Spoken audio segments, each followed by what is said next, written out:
Hello there, Seraphim17 once again. This is my Gravity Daze walkthrough. We're on episode 7, it's called Too Many Secrets.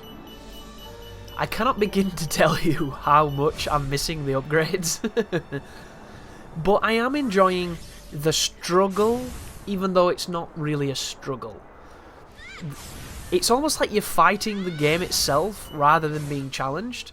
But it's still different and it's interesting, and I can happily announce that my least favourite level, which is episode 12, I was able to do. So I've got that recorded and I'm happy with how it went. I ended up doing some health upgrades because the dodge in this game is interesting in a few ways. You have a lot of iframes, but it's not as responsive as I would like, especially when you're in the air. And can you remember Azura's Wrath? Or to an earlier extent, if you're somebody who's played games for a long time, stuff like Harrier, or there was another one which I forget the name of it. Why did I say Harrier? It's not Harrier, is it? Afterburner, fucking Harrier. It's a Harrier, of course, but that's not the name. And there's another one that you were a dude holding a cannon from that perspective, and you used to like circle the screen and shoot. Games like Star Fox, games like Lilac Wars or Star Fox 64. Those kind of games where essentially there's stuff shooting at you, but you can kind of kite around the screen. And that's how you play those games, and it can be really over the top and hectic, like something like Azura's Wrath, where everything's shooting at you and you're kind of just circling and shooting back, and you know, it's a ton of fun because it doesn't require any kind of inputs or precise nature to it. It's just understanding of leading the bullets and herding them. It's a shmup mentality of herding bullets to certain parts of the screen and then moving into the other parts and so forth. By the way, this is a quiz here, so you need to pick the right answers. And I don't know if the game showed you then what I was picking, but don't worry, it's a quick Google to find the answers to them if you forget. And I honestly couldn't tell you what they were, guys, because I recorded this a couple of weeks back now and I completely forgot.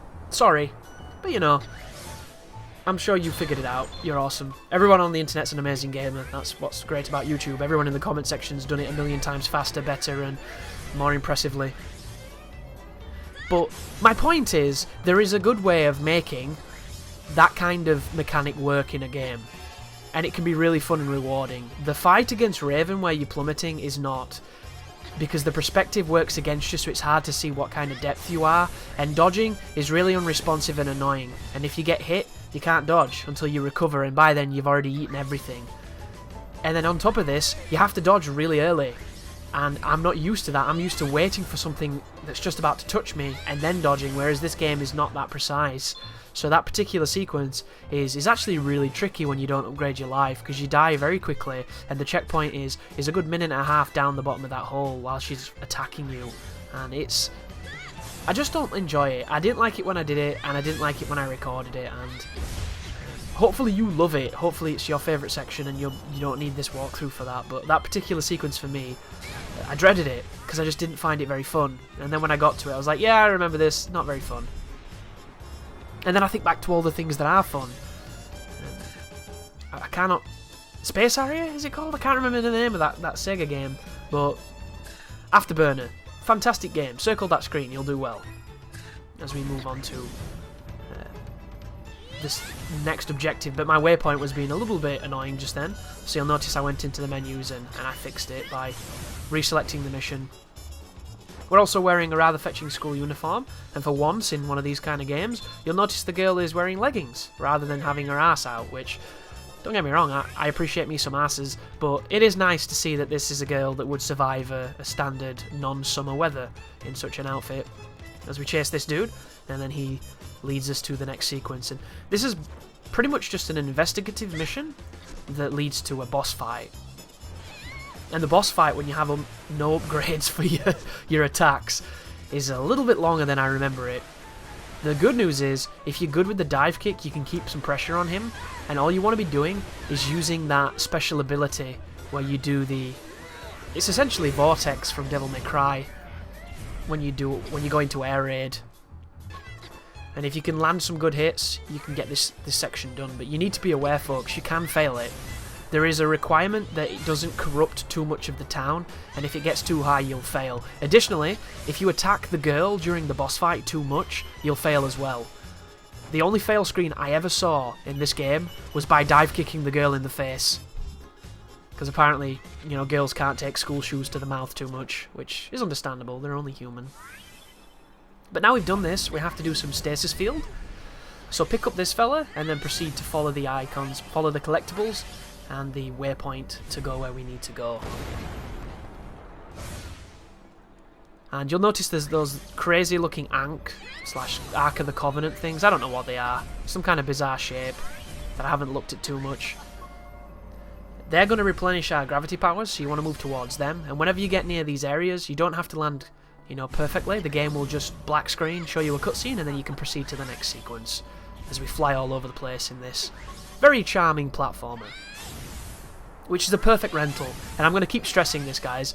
I think the bargain price for this was great because it means that you didn't have to shell out too much money, but at the same time, I think this is a game that can be perfectly experienced from a rental, and I don't think that's necessarily a bad thing, because the sequel's already getting made, so they must have sold enough copies on the original PS Vita to get it that way.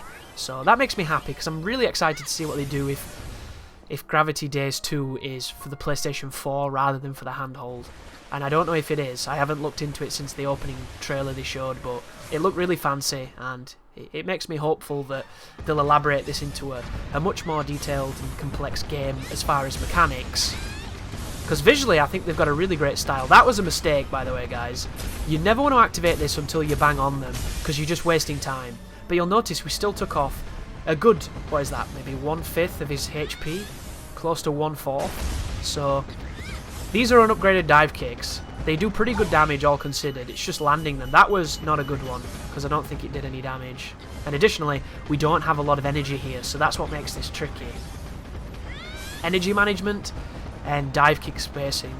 Those are the two real challenges at the moment. But if you've come here and you've been taking your time, you've been doing the challenges, you've been collecting the jewels, constantly foraging the city, you might have a fully upgraded cat at this point, and you'll be doing just fine, because your damage will be great, and your gravity powers will enable you to stay in the air for a very long time.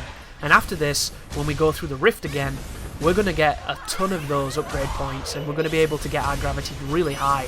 So after this, there'll not be any real struggles aside from the one level where it steals your abilities because the cat gets sick. Look at the damage there, though.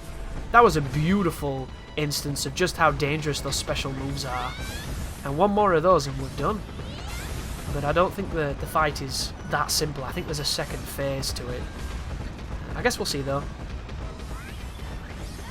And how is this for somebody who's not played it, by the way? Is this a disorientating game? Disorientation? Disorienteering. It's like orienteering, only badly. You know, is it difficult to watch this? Does it kind of give anybody vertigo or is it confusing is probably the best way of putting it? Because it looks like it could potentially be very disorientating if you've never played it. But then again, you might be a Portal master, you might be somebody who's used to every ridiculous perspective and nothing phases you, I don't know.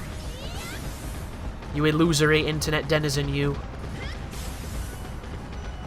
And it's so good chasing stuff down with a dive kick, it really is. I wish you could cancel it a bit faster so you could do some Devil May Cry 3 jump cancelling and kill stuff super fast. But as it stands, it's a super fun way of moving. And sometimes that's enough for me. And I'll constantly go back to, oh, that was a waste as well. Another terrible use of that technique. I was eager to get the finish, and I messed it up. The good news is, I'm not going to get that where you try and press the triangle to finish the boss, and you go into a special move bullshit, because I don't have it anymore. Fighting the controls a little bit here. Are we done? So at this point, I thought I'd failed. So I was like, oh, is that cutscene where she dies? But it turns out that this is meant to happen. So it's all good. And there is the... So now is technically the proper boss fight, even though this is way simpler than what we were just doing.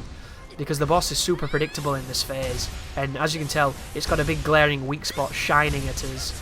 All you need to be aware of is the projectiles and the fact that when you try and move Kat in zero gravity, she's not as responsive as she should be, which is why I recommend mashing dive kick to try and get out of there quickly, because sometimes the free fall takes too long.